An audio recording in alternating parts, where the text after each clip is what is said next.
So ngayon, nakikita mo, ilang porsyento sa palagay mo na magkakaroon ng conviction? I've said it before and I'll say it again. 100%. Naks naman. Mayabang kasi kami. Sabi nga nilang ang Lorna Caputan mayabang. Hindi po totoo yun. Sige, 99.9%. Alright guys, so good afternoon everyone. Okay, so pag-usapan pa rin po natin ang tungkol sa impeachment case laban kay Vice President Sara Duterte. Ayan, so eto guys mga kaibigan, lilinawin ko lang. Itong impeachment case na ito guys ay ipinail po ng mga dilawan, mga pinklawan dahil sila po yung mayroong pangarap sa 2028 presidential election. Dahil mga kaibigan, no, ang pinakang goal nila ay mawala sa kanilang landas itong si VP Sara Duterte, no? Kaya din sila yung nagpo-push talaga na ma-impeach si VP Sara Duterte, hindi po ang administrasyon ng bangag. Bakit? Alam naman po natin na wala na pong kandidato ang administrasyon ni Pangulong Marcos Jr. Ang ginagawa na lamang po ni Marcos Jr. ngayon ay kung paano maililigtas yung kanyang sarili tungkol doon sa mga bagay na kanyang ginawa. Yes, ka-impeach kasi ang mga ginawa ni Marcos Jr. No? Hindi lamang po ka-impeach, no? Kundi ito rin po ay kakaso-kaso laban sa kanya. Kasi kapag, example, kapag na-impeach po si Marcos Jr. ay maaari po siyang masampahan ng patong-patong na kaso ng plunder o ill-gotten wealth. Okay, so alam naman na natin kung bakit po ganito na lamang ang suporta na ibinibigay ni Marcos sa mga dilawan at mga pinklawan. Kahit anong gawin po ng mga dilawan and pinklawan, ay nakasuporta na lamang po si Marcos Jr. Bakit? Dahil kapag nilabanan po ni Marcos Jr. itong mga dilawan na ito, ayan, alam na niya kung ano ang kanyang sasapitin sa mga susunod na araw. Baka hindi na niya maabutan ang 2028 at hindi na po siya makalaban sa 2029 and so on so forth. Okay, so eto na. Merong isang abogado ang kinuha ng prosecution, no, na naligaw. Okay? Naligaw.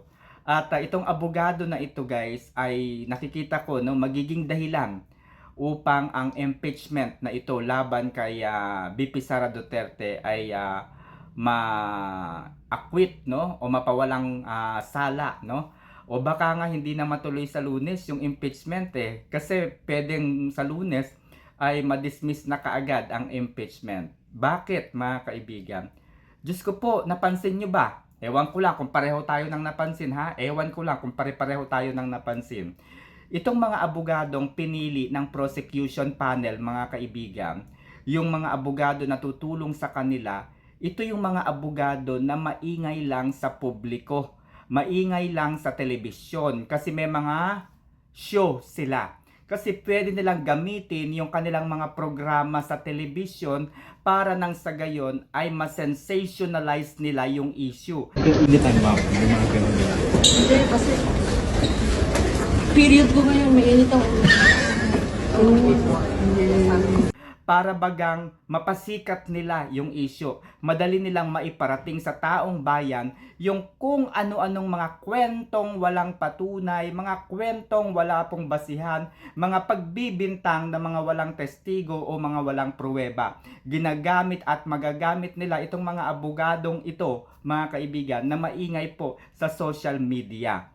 Okay? Kasi malaki po ang tulong ng kadaldalan, no? Malaki po ang tulong ng social media sa pagpapasikat, no? Pagpapasikat ng isang issue o pagpapakalat ng isang issue.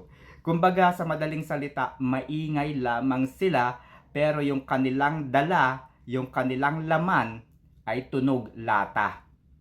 Okay? So itong abogadong ito, pansinin ninyo, Lorna Capunan. Ano ba ang expertise ni Lorna Capunan tungkol sa mga mag-asawa? Kung ikaw ay may problema sa iyong asawa, harapin mo face to face. So yun po yung expertise ni Lorna Capunan. So paano niya maipapanalo yung isang kaso na hindi naman yun yung kanyang kakayahan?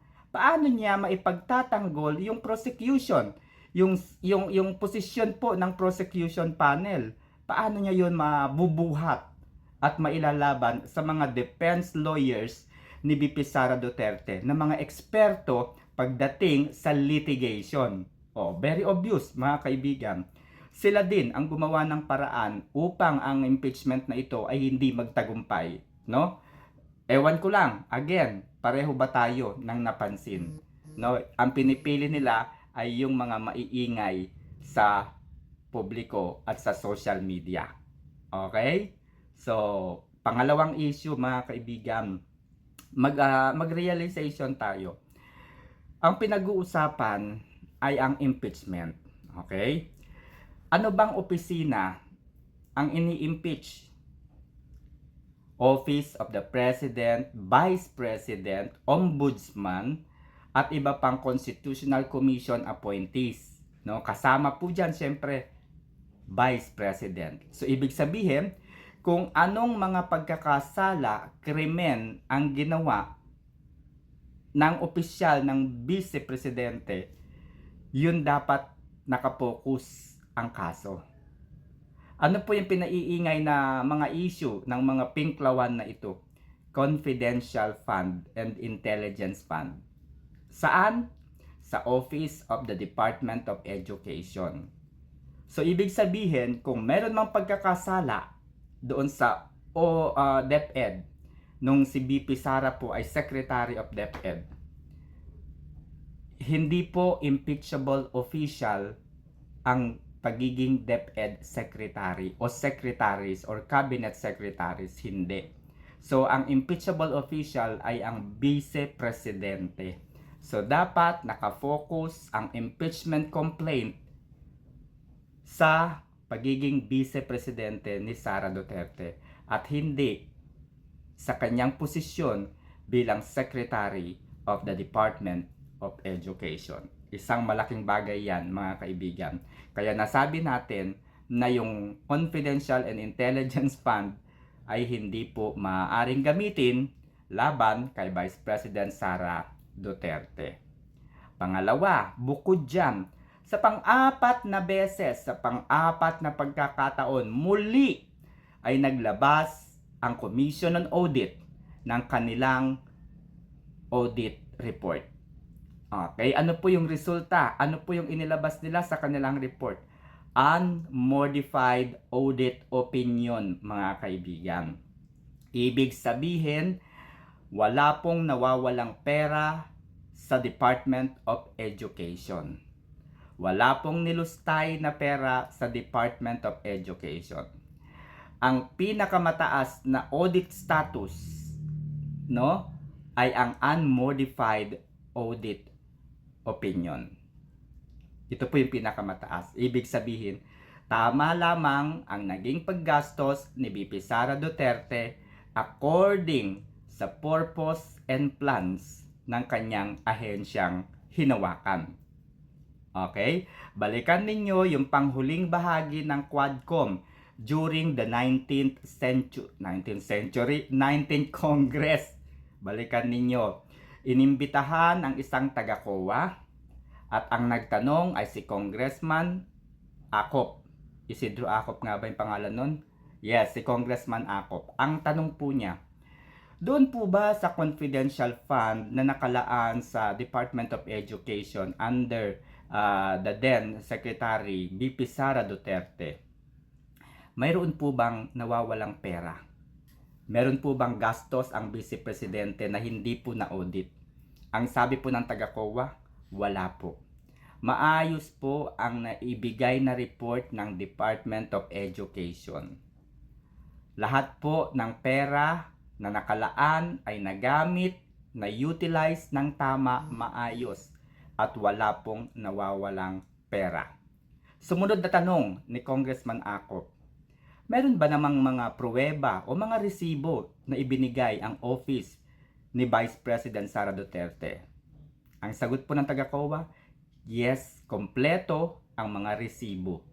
So, ibig sabihin, mga kaibigan, wala pong nalalabag si BP Sara Duterte. At ito po ay kailangang patunayan ng prosecution. Kailangan nilang maipakita na meron ngang nawalang pera. So, malinaw po yun. Paano nila mapatutunayan na mayroong nawawalang pera kay BP Sara Duterte? Gayong unmodified audit opinion po ang kanilang ibinigay o inilabas na report. Alright? So, yun lamang mga kaibigan. Again, naniniwala ba kayo na itong mga impeachment na ito na ginagawa ng mga dilawan pinklawan pampaingay lamang? Alright? So, yun lang and good afternoon.